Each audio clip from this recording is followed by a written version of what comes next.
السلام علیکم۔ Your choice کے تمام دوستوں کو محبت بھرا سلام۔ میں ہوں محمد عاطف اور آپ دیکھ رہے ہیں یور چوائس چینل۔ ایک مرتبہ حضرت عیسیٰ علیہ السلام اپنے ایک شاگرد کے ساتھ سفر پر روانہ ہوئے۔ حضرت عیسیٰ علیہ السلام نے اپنے شاگرد سے پوچھا، تیرے پاس کتنے درہم ہیں؟ اس نے کہا، حضرت 2 درہم ہیں۔ حضرت عیسیٰ نے 1 درہم اپنی جیب سے نکالا اور اسے دے دیا۔ اب 3 درہم ہو گئے تھے۔ حضرت عیسیٰ نے فرمایا کہ قریبی گاؤں میں جاؤ اور ان سے روٹیاں خرید کر لاؤ۔ شاگرد روٹیاں خریدنے کے لیے گیا اور اس نے 3 روٹیاں اسے ملیں۔ اس نے سوچا کہ 2 حصے میرے بنتے ہیں اور 1 حصہ حضرت عیسیٰ علیہ السلام کا بنتا ہے، لہٰذا میں 1 روٹی پہلے ہی کھا لوں۔ وہ آپ علیہ السلام کے پاس 2 روٹیاں لے کر گیا۔ آپ علیہ السلام نے پوچھا، اے حضرت عیسیٰ علیہ السلام نے ایک روٹی کھا لی اور اپنے شاگرد سے پوچھا، 3 درہم کی کتنی روٹیاں ملی تھیں؟ تو شاگرد نے کہا، اے اللہ کے نبی، 2 روٹیاں ملی تھیں، 1 آپ نے کھائی اور 1 میں نے کھائی۔ اس کے بعد حضرت عیسیٰ علیہ السلام اور اس کا شاگرد سفر پر روانہ ہو گئے۔ راستے میں ایک دریا آ گیا۔ شاگرد نے پوچھا، اے اللہ کے نبی، ہم یہ دریا کیسے عبور کریں گے؟ راستے میں تو کوئی کشتی بھی نہیں ہے۔ حضرت عیسیٰ علیہ السلام نے فرمایا کہ میں آگے چلوں گا اور تم میرے پیچھے چلنا، اگر اللہ کا حکم ہوا تو ہم دونوں دریا عبور کر لیں گے۔ چنانچہ حضرت عیسیٰ علیہ السلام نے دریا میں قدم رکھا اور اللہ کے حکم سے دریا ایسے عبور کیا کہ ان کے پاؤں تک گیلے نہ ہوئے۔ شاگرد نے کہا کہ اے اللہ کے نبی، آپ جیسا نبی تو کوئی مبعوث ہی نہیں ہوا۔ حضرت عیسیٰ علیہ السلام نے فرمایا، کیا اسے دیکھ کر تیرے ایمان میں کچھ اضافہ ہوا؟ اور پھر پوچھا کہ کتنی روٹیاں ملی تھیں 3 درہم کی؟ شاگرد نے کہا، حضرت صرف 2 ہی روٹیاں تھیں، 1 آپ نے کھائی اور 1 میں نے کھائی۔ پھر آپ علیہ السلام آگے چلے۔ راستے میں ایک ہرنوں کا غول نظر آیا۔ آپ علیہ السلام نے ایک ہرن کو اشارہ کیا اور وہ آپ کے پاس چلا آیا۔ آپ علیہ السلام نے اسے ذبح کیا اور اس کی کھال کو ایک طرف رکھ دیا۔ پھر دونوں نے اکٹھے مل کر کھانا کھایا اور حضرت ہرن کو ٹھوکر مار کر حضرت عیسیٰ علیہ السلام نے کہا کہ زندہ ہو جا۔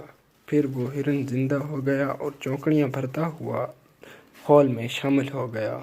شاگرد یہ دیکھ کر حیران ہو گیا اور کہا کہ اللہ کا شکر ہے جس نے مجھے آپ جیسا نبی اور استاد عطا فرمایا۔ حضرت عیسیٰ علیہ السلام نے فرمایا کہ یہ معجزہ دیکھ کر تیرے ایمان میں کچھ اضافہ ہوا؟ اس نے کہا کہ اے اللہ کے نبی، میرا ایمان دگنا ہو گیا ہے۔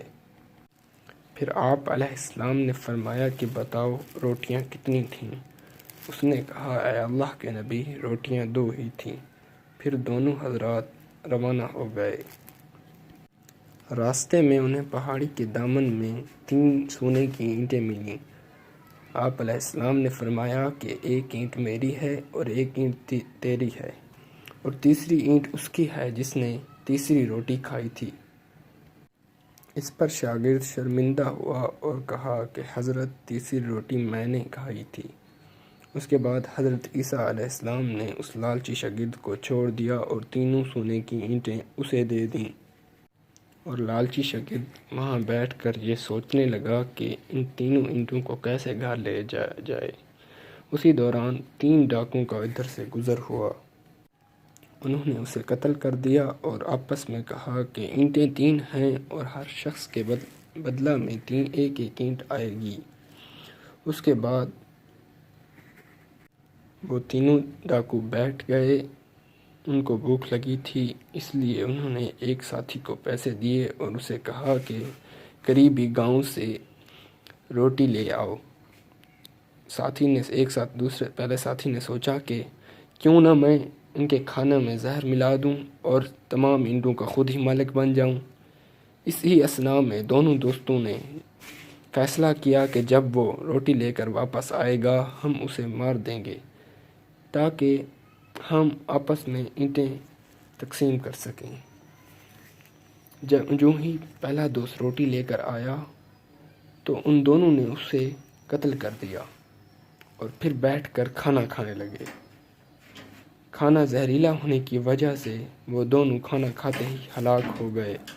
اسی طرح کسی شخص کے ہاتھ میں بھی اینٹ نہ آ سکی۔ واپسی پر حضرت عیسیٰ علیہ السلام نے دیکھا کہ چاروں اینٹیں ویسی کی ویسے پڑی ہیں اور وہاں پر 4 لاشیں پڑی ہیں۔ حضرت عیسیٰ علیہ السلام نے فرمایا کہ دنیا اپنے چاہنے والوں کے ساتھ ایسا ہی سلوک کرتی ہے۔ میرے محترم دوستو، دنیا کو چاہنے والا، دنیا کی عارضی زندگی سے محبت کرنے والے کا انجام یہی ہوتا ہے۔ میں امید کرتا ہوں کہ ویڈیو آپ دوستوں کو پسند آئی ہوگی۔ اگر ویڈیو پسند آئے تو لائک شیئر کر دیں اور ہماری آنے والی ویڈیو کو دیکھنے کے لیے سبسکرائب کا بٹن دبا دیں تاکہ ہماری تمام ویڈیو آپ تک پہنچ سکیں۔ اللہ آپ سب کا حامی و ناصر ہو۔ اللہ حافظ۔ ہنستے رہیں، مسکراتے رہیں۔ آمین۔